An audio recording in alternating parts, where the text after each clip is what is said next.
তো আগামীকালকে ঢাকা বনাম রাজশাহীর যে খেলাটি ছিল বিপিএল এর একটা অসাধারণ একটা ম্যাচ ছিল।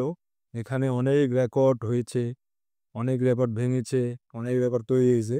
তবে অন্য সবার জন্য এটা একটা সাধারণ ম্যাচ হলেও লিটন দাসের জন্য এই ম্যাচটা ছিল একটা প্রতিশোধ, নিজের প্রতি নিজের একটা প্রতিশোধ নেওয়ার ম্যাচ।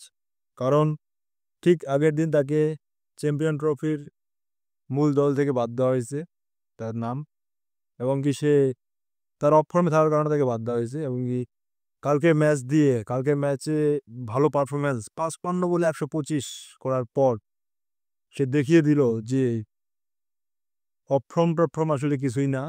যার যেদিন দিন সে সেদিন ফাটিয়ে দিতে পারে, যেটা কালকে করে দেখিয়েছে লিটন দাস। অসাধারণ ব্যাটিং পারফরমেন্স। এবং কি প্রথম জয় লিটন দাসের সেঞ্চুরির কারণে প্রথম জয় পেল ঢাকা ক্যাপিটালস।